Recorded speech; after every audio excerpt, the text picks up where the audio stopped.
사람은 보는 대로 끌리고 듣는 대로 생각한다. 그런 말씀이 있습니다. 그래서 과연 사람의 존재 혹은 되어짐의 문제, 이 갈등 때문에 계속 다툼이 있습니다.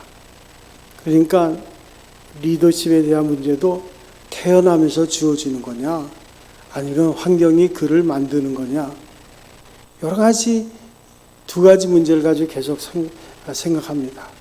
그래서 환경의 산물이냐, 독립된 존재냐, 이 문제가 우리에게 있습니다. 그런데 성경에 보면 인간은 하나님 앞에 피조물입니다. 그래서 만물에 대해서나 자기 자신에 대해서는 독립된 존재지만 환경이 낳은 사생아가 아닙니다. 만일 사람이 환경의 산물이라면 그에게는 아무 책임도 물을 필요가 없습니다.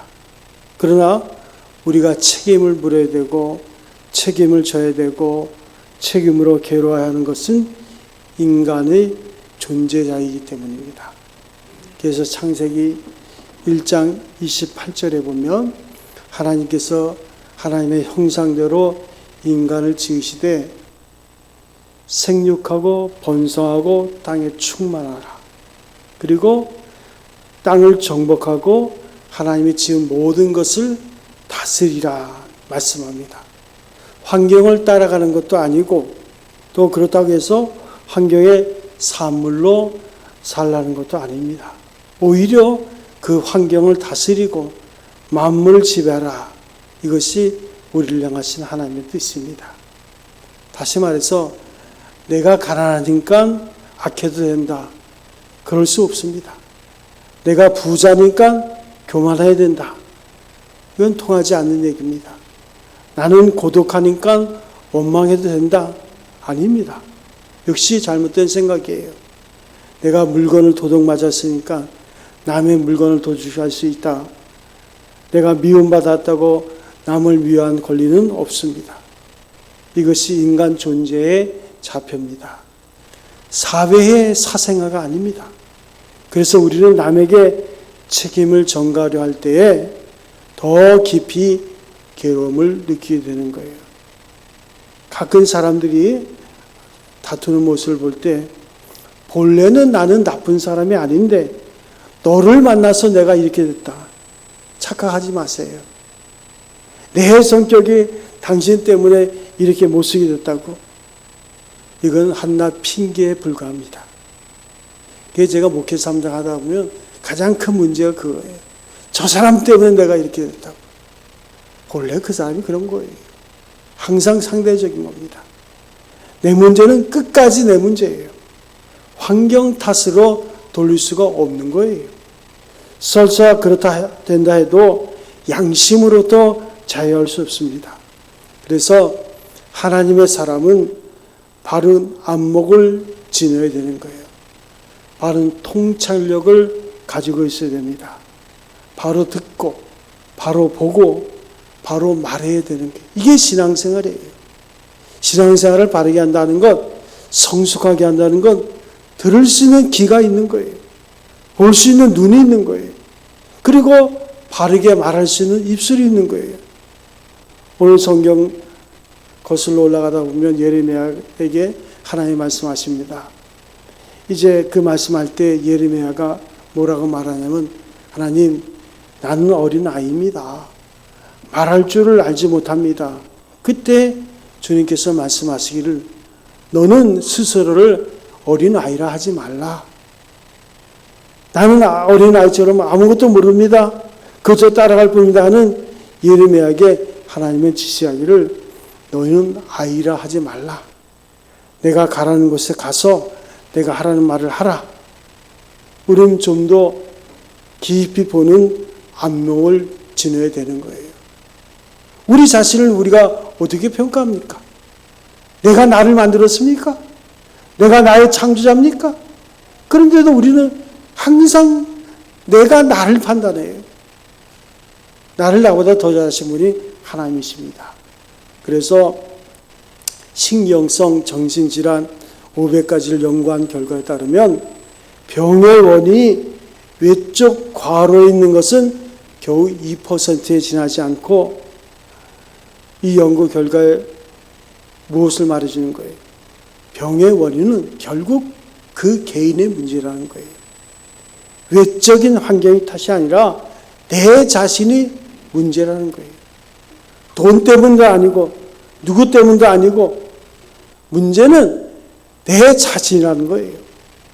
이런 위로 보건대 우리의 자녀가 우리가 지내야 할 것은 깊은 것에 있어서 잘 보이지 않는 그런 문제를 볼 줄 아는 안목이 우리에게 필요한 거예요. 그래서 우리에게 안타까운 한 가지가 있습니다. 그것은 뭐냐면 믿지 않는 세상 사람들이 하는 말을 믿는 사람이 똑같이 흉내를 낸다는 거예요. 아니 그분은 믿음이 있는데 저 사람 믿지 않는 분인데 세상의 기준을 가지고 말하는데 그걸 그대로 흉내내요. 그래서 우리 대한민국에 너무 교회가 많다느니 아래 윗집이 다 교회라니 한진권도 교회라니 그것도 모자라서 또 교회를 짓는다느니 이런 비난부터 시작해가지고 또 기독교는 너무나 맹신적이고 또 독선적이고 우리가 적어도 크리스찬이라면 이 부분에 대해서 분별력 있게 말을 해줄 수 있어야 돼요. 우리가 한번 간단한 통계를 한번 보면 남양주시 인구가 74만 명입니다. 그런데 내가 무슨 행사를 하려고 남양주랑 구리에 있는 교회를 다 따져보니까 한 300개가 정도, 300여 개가 되더라고요. 만약에 한 교회가 200명씩을 수용한다면 교회가 3,500개가 있어야 돼요. 10배나 더 있어야 돼요. 이런데 우리가 교회가 많다고 할 수 없죠. 그러니까 다방이나 그 커피숍이 많이 생기는 건 별로 의식 있게 생각하지 않습니다. 교회가 왜 이렇게 많냐고. 아니, 여러분 교회가 많은 게 좋습니까? 아니면 문제가 많습니까? 어떻게 생각했어요? 그래서 우리가 말하다 보면 세상 사람과 별과 다른 것 없이 똑같이 말을 하는 거예요. 이것은 마귀적이요 불신앙적인 이야기입니다. 교회로서는 교회 세워지는 것을 짜증스럽게 생각하는 것은 공산당 아니면 마귀밖에 더 있겠어요? 제가 중국을 여행할 때 보니까 목사님들과 함께 중국 갔는데 3시간을 고속도로 다니는데 교회는 하나도 없어요. 우연히 하나의 교회가 보이더라고요. 그래서 차를 가다 멈춰서서 거기 가보니까 그것도 국가에서 우리 중국은 신앙을 핍박하지 아니하고 교회가 있습니다. 그런 소위 말하는 삼자교회라고 국가에서 운영하는 그런 형식적인 교회더라고요. 우리나라는 외국 여행 갔다가 비행기 타고 한번 쭉 보면 십자가 불빛이 얼마나 많은지 몰라요. 여러분 그걸 볼 때 반갑고 기쁩니까? 아니면 문제가 많다고 생각하십니까? 우리가 사도행전 18장에 보면 사도 바울이 아테네에 갔다가 이제 실패를 합니다. 그는 믿음의 사람이지만 거기서 너무 낙심해가지고 용기를 잃어버려요. 그래서 그가 전도자로 부름을 받았는데 고린도 교회에 와서는 아무 일도 못하고 전도할 용기를 잃어버립니다. 그 자신의 표현대로는 내가 두려워 떨었다 그랬어요. 그처럼 나약해 있을 때 성령께서 이제 사도 바울에게 말씀하기를 두려워 말며 잠잠치 말라. 그리고 말하라. 내가 너와 함께 있으며 아무 사람도 너를 대적하여 해롭게 자가 없다. 이 성중에 내 백성이 많음이라. 내 눈에는 보이지 않지만 구원받아야 할 사람들이 여기에 아직도 많이 있다는 거예요. 그런 거로 두려워하지 말고 복음을 전하라. 하나님께서 독려하십니다. 그래서 세워진 교회가 고린도 교회인 거예요. 지난주에도 누가 저한테 전화를 했어요. 목사님이십니까? 그렇습니다. 제가 어느 단체 신우회 회장인데 도시락을 제공해 주려고 그랬대. 괜찮겠습니까? 아니, 왜 도시락을 제공해? 아니, 거기 점심 때 저희가 한정식 도시락을 하나씩 드리려고 그런다고. 아니, 무슨 이유입니까? 그냥 우리가 그냥 드리려고 그런다고. 이게 저는 별로 원치 않는데요. 우리 또 점심도 안 먹습니다. 그랬더니 그분이 그러더라고요. 그럼 헌금을 할까요? 뭐예요? 신천지거든요. 신천지가 그렇게 전도를 하는 거예요. 그런 식으로 해서 교회에 들어오고 그런 가운데서 만만한 교회들을 자기의 것으로 삼는 거예요. 그러니까 어느 목사님이 그런 얘기했어요. 이단처럼 전도하면 한국은 벌써 모든 민족이 다 민족의 복음화가 됐을 거라고. 이단들은 왜 그렇게 열심인지 모르겠어요. 그런데 우리는 진리를 추구하면서도 우리가 어찌 보면 너무나 신앙에 대해서는 좀 게으른 그런 부분이 있는 거예요.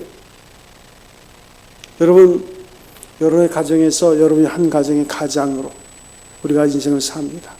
10년 후, 20년 후에 우리의 후손들이 여러분을 가르쳐서 뭐라고 말하겠습니까? 우리 아버지, 우리 할아버지는 어떻게 인생을 살았는가? 늘 우리는 이걸 생각해야 돼요. 하나님의 뜻을 볼 줄 알아야 돼요. 인간적인 눈으로가 아니라 하나님 편에서 세상을 보고 나를 보는 영적 안목이 필요한 거예요. 일반적으로 사람들이 사물을 보는 그런 기준이 있어요. 대개의 기준은 이성과 감정에 호소하는 겁니다. 그래서 먼저는 이성에 근거한 자기 지식이 기준이 됩니다. 그래서 합리적인 상식에 비춰 자기가 아는 것은 보고 자기가 모르는 것은 부정합니다. 자기가 경험하는 것은 인정하고 자기가 상식적으로 이해가 되지 않는 것은 무엇인지 아니라고 말합니다. 이렇게 자기 지식에 묶인 눈, 이게 병이에요. 세상에는 내가 알지 못하고 내가 보지 못한 게 있어요. 내가 모르는 것도 가능합니다. 그러나 이것을 인정하러 들지 않는 거예요. 그런 문제입니다. 심지어 어떤 사람들은 내가 못하는 일은 하나님도 못하신다 이렇게 생각하는 거예요.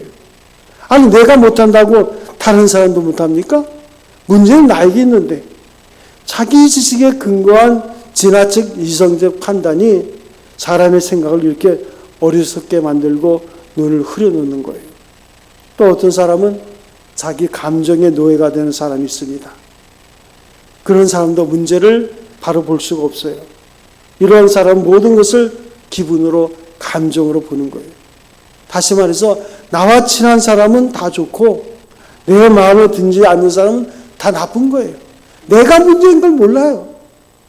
그런 식으로 자기를 판단하는 거예요. 자기 사랑의 기준에서 저 사람은 좋다, 나쁘다, 의다, 불이다 이렇게 판단하니 이게 문제 아닙니까?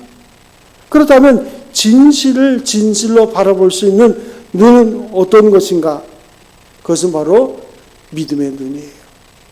이스라엘 백성들이 애굽에서 나와서 가나안 땅을 향해서 갑니다. 그때 그들은 가나안 땅에 들어가기 전에 먼저 가나안 땅을 한번 보고 싶어요. 그래서 각 지파에 한 명씩 해서 12명이 하나님 지시대로 가나안 땅을 40일 동안 보고 돌아와서 보고를 합니다. 그 중에 두 사람 여호수아와 갈렙은 뭐라고 보고합니까? 야, 그것은 진짜 하나님이 우리에게 주신 축복의 땅이다. 젖과 꿀이 흐르는 땅이다. 여호와께서 우리에게 주신 땅이 참으로 아름답다고. 이제 우리는 들어가서 살면 된다. 그런데 믿음 없는 10사람은 무슨 말이에요? 전혀 딴소리를 합니다. 그것에 들어가 보니까 그 성벽이 하늘에 닿았다고. 아니, 하늘만큼 높은 성벽이 어디 있어요? 지레 겁에 질려서 과장하는 거예요. 그리고 또 한다는 소리가 거기에 살고 있는 안악 자손이라는 사람도 있는데 그들은 자이언트 장사 거인이더라고. 그들과 우리를 비교해 보니까 우리는 메뚜기라고. 소위 말하는 메뚜기 신앙입니다. 그럼 모든 것을 다 이렇게 자기 잘못된 지식 속에서 바라보는 거예요. 한심한 소리를 하는 거예요. 믿음 없이 보면 우리도 저들처럼 되는 거예요. 만사를 불가능하게 보고 부정적으로 보는 거예요. 그래서 믿음 없는 안목은 병 중에서도 가장 큰 병입니다. 그야말로 고질병입니다. 모름지기 우리는 믿음의 눈으로 볼 줄 아는 그런 바른 안목이 우리에게 필요한 거예요. 그런데 그렇다면 믿음의 눈은 어떤 눈입니까? 오늘 성경은 징조를 보아서 안다 그랬어요. 지금 시대적으로 보면 이스라엘이 죄악이 가득해서 기울어지는 나라가 됩니다. 몇 년 있으면 바빌론의 느부갓네살의 포로가 돼서 그 나라가 망하는 거예요. 그런데 항상 하나님의 심판은, 그리고 삶의 고난은 어느 날 갑자기 오는 게 아닙니다. 그 전에 징조가 있어요. 징조를 통해서 하나님께서 미리 경고를 하십니다. 그런데 이걸 잘 깨닫는 사람이 있고 이걸 하찮게 여기는 사람이 있는 거예요. 그래서 하나님께서 예레미야에게 하실 말씀은, 예레미야야, 네가 뭘 보느냐? 오늘 한글 성경에는 내가 살구나무를 봅니다. 원래 이 구약 성경에는 살구나무가 아니라 아몬드 나무인데 아몬드 나무가 우리나라에는 없어요. 그래서 구약 성경을 번역할 때 비슷한 살구나무라 그렇게 했어요. 이 살구나무의 뜻은 뭐냐면 성급하다는 뜻이 있습니다. 모든 나무보다 가장 일찍 꽃이 피는 나무예요. 그래서 그 살구나무가 꽃을 피기 시작하면 이제 봄이 시작이 된 거예요. 살구나무에 이제 물이 오르고 꽃이 터지기 시작하면 이제 얼마 안 있어서 다른 나무들도 겨울잠에서 깨어날 겁니다. 그러니까 살구나무는 봄에 가까운 것을 말해주는 하나의 사인이에요. 징조예요. 이 징조란 말은 우리가 잘 생각해야 돼요. 그것은 끝이 아니라 시작이라는 거예요.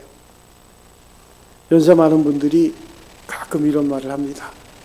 아유, 전에 없이 그냥 허리가 뻐근하고 무릎이 시리고 노곤하고 누우면 그냥 아파가지고 잠이 오지 않느라고. 이것도 하나의 징조예요.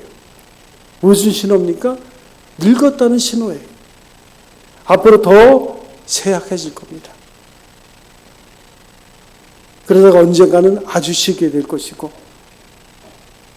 결국은 생이 끝날 것이라는 하나의 징조예요. 그러니까 모든 징조는 끝이 아니라 시작입니다. 그러니까 여러분 TV 프로그램 보면 나이 80이 된 넘은 분들이 말이죠. 아주 씩씩하게 운동하고 그러잖아요. 그런 분들은요. 나이가 들고 늙어도 건강하게 살다가 생을 마감하는 거예요.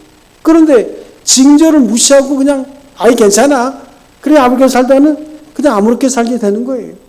그리고 점점점 고통은 더 심해지는 거.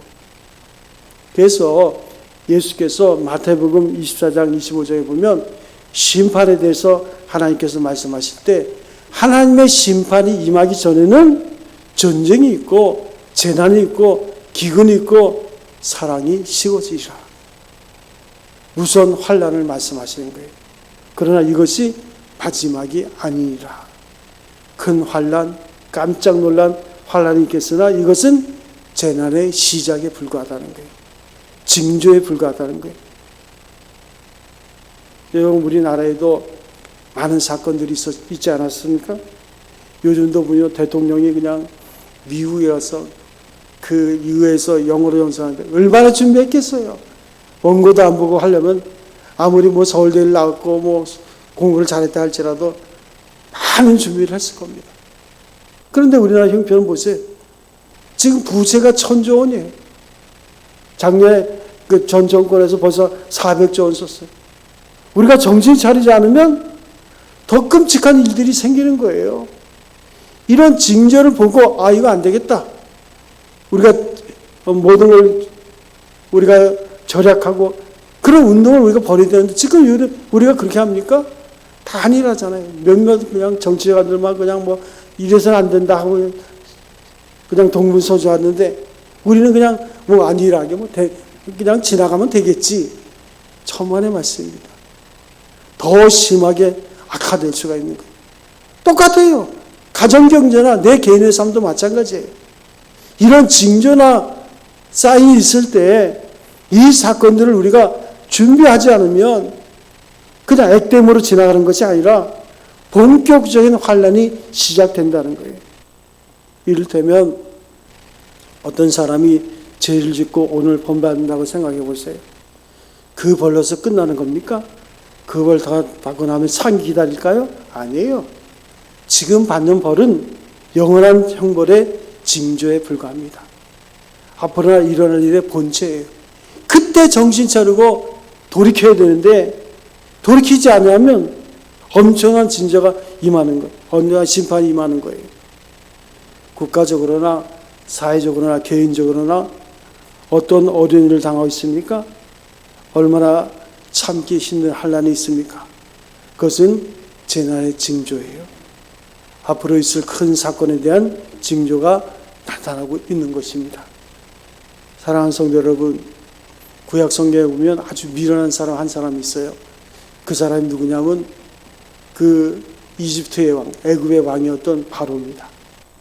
바로를 보면 그가 10가지 대항을 다 뒤집어 쓰고 이스라엘 백성들을 내보내잖아요. 우리가 생각하면 한두 가지 재앙을 당했을 때 눈치채고 회개하면 10가지 대항을 다 맛볼 이유가 뭐가 있겠어요? 마지막에 자기 장남이 죽으니까 그때 정신 차리잖아요.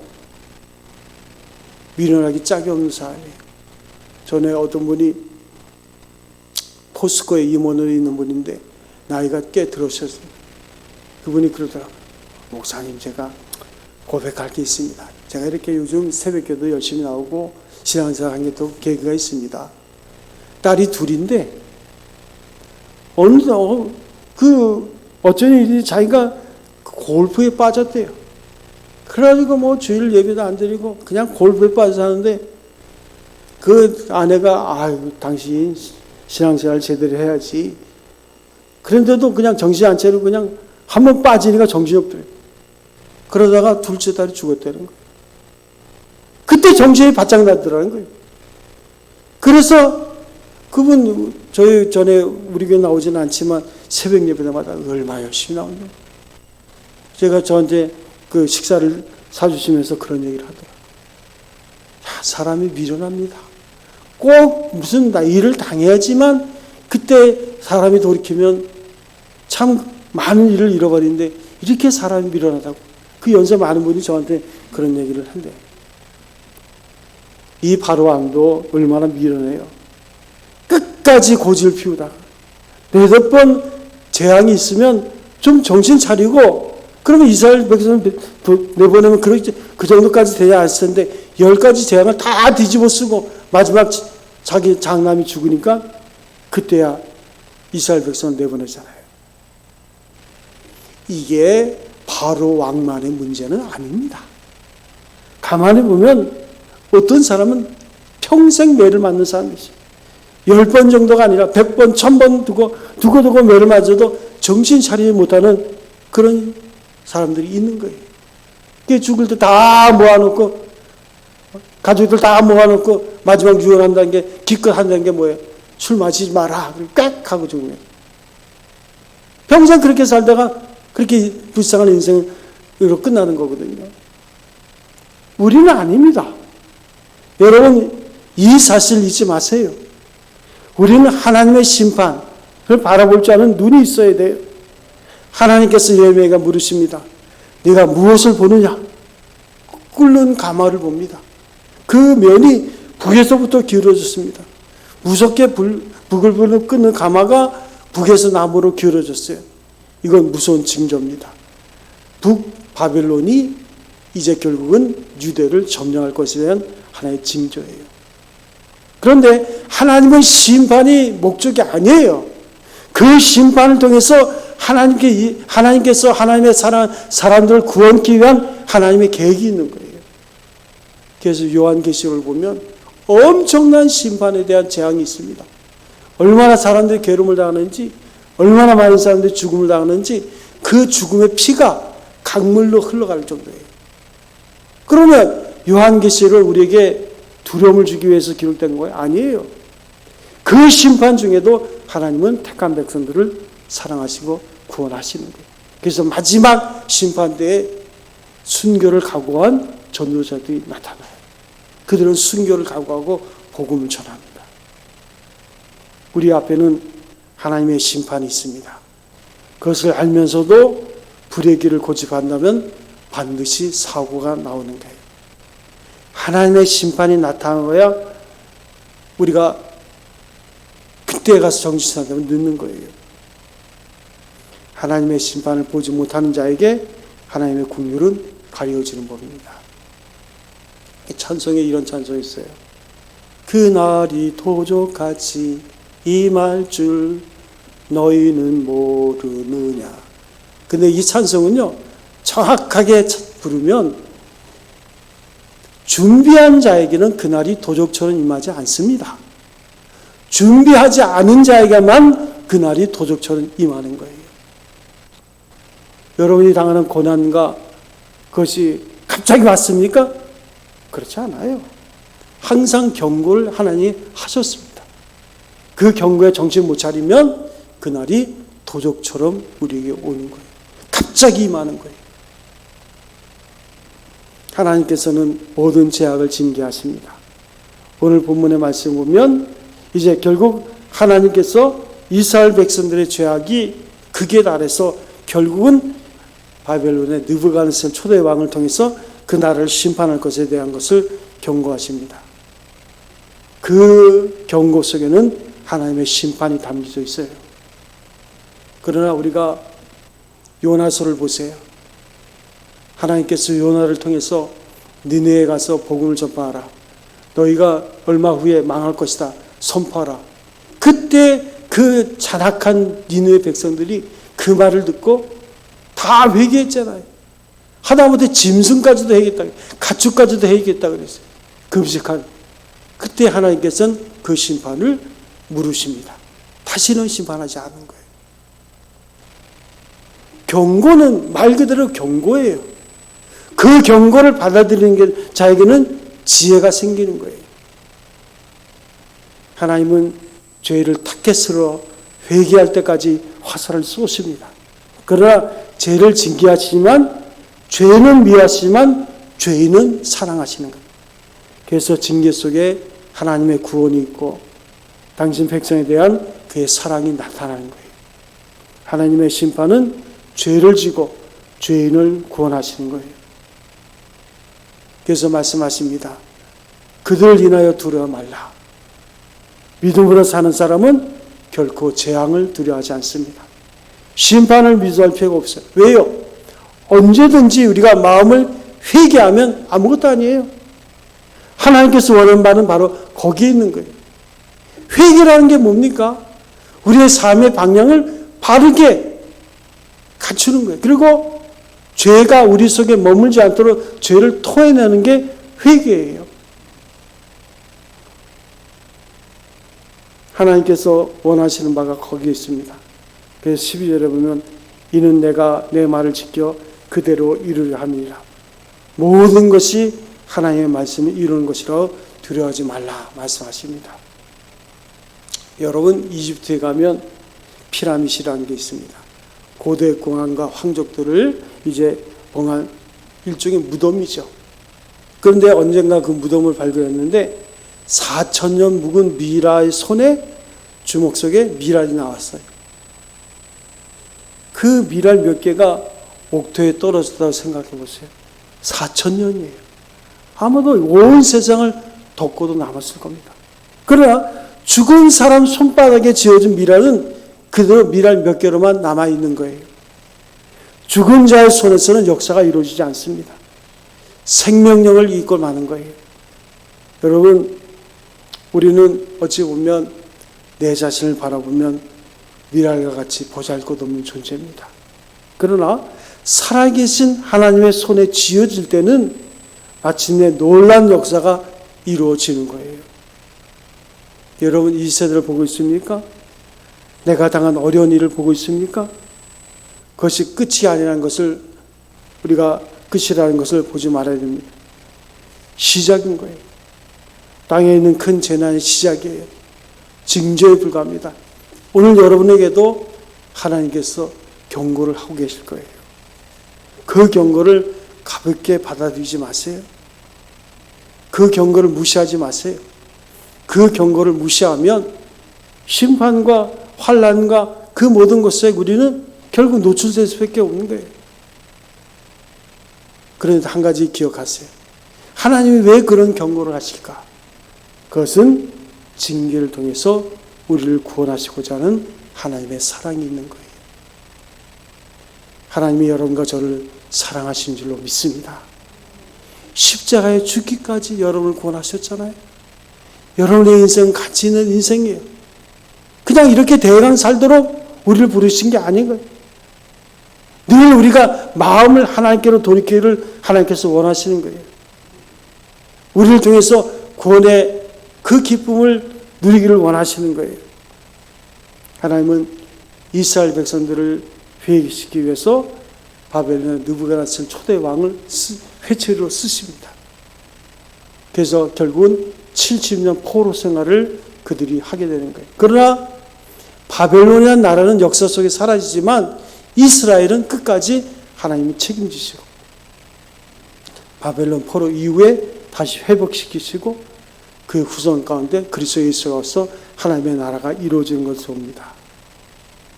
사랑하는 성도 여러분, 끝까지 하나님은 여러분과 저를 사랑하신 줄로 믿습니다.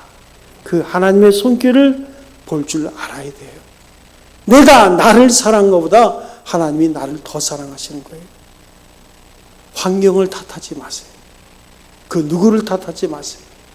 문제는 언제든지 내가 하나님 앞에서 바로 서면 삶은 항상 기회가 되는 거예요. 하나님이 나를 구원하셨다는 그 약속을 잊지 마세요.